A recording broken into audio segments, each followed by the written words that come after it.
অন্তর্বর্তী প্রধানমন্ত্রী হিসেবে শপথ নেয়ার একদিন পার না হতেই সুশীলা কার্কির পদত্যাগের দাবি উঠেছে।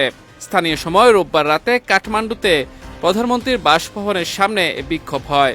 নতুন এ বিক্ষোভে নেতৃত্ব দিচ্ছেন নেপালের তরুণদের নায়ক হিসেবে পরিচিতি পাওয়া সুদান গুরুং। স্থানীয় সংবাদ মাধ্যমগুলো বলছে, এদিন মন্ত্রিসভা সম্প্রসারণের সিদ্ধান্তের বিরুদ্ধে বিক্ষোভ ও স্লোগান দেয় সুদান গুরুংয়ের নেতৃত্বাধীন দলটি। বিক্ষোভকারীরা নিজেদের জেনজি আন্দোলনের নেতা হিসেবে দাবি করে বলেন, তাদের সঙ্গে কোনো আলোচনা না করেই মন্ত্রিসভা সম্প্রসারণ করা হয়েছে। এ সময় ক্ষোভ প্রকাশ করে সুদান গুরুং বলেন, যদি আমরা আবার রাস্তায় নামি তাহলে কেউ আমাদের থামাতে পারবে না, আমরা তাদের টেনে বের করে আনব। আইনজীবী ওম প্রকাশ আরিয়াল ভেতর থেকে নিজেকে স্বরাষ্ট্রমন্ত্রী বানাচ্ছেন। গুরুংয়ের সঙ্গে গত সপ্তাহের বিক্ষোভে আহত ও নিহতদের স্বজনরাও যোগ দেন।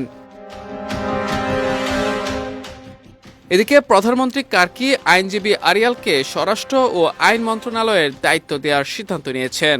এর আগে তিনি রামেশ্বর খানালকে অর্থমন্ত্রী এবং কুলমাং ঘিসিংকে জ্বালানি মন্ত্রী হিসেবে নিয়োগ দেন। এর আগে জেনজি বিক্ষোভে পদত্যাগ করে নেপাল ছাড়তে বাধ্য হয় অলি সরকার। এরপরেই সুশীলা কার্কিকে অন্তর্বর্তী প্রধানমন্ত্রী হিসেবে নিয়োগ দেওয়া হয়। তিনি নেপালের ইতিহাসে প্রথম নারী প্রধানমন্ত্রী।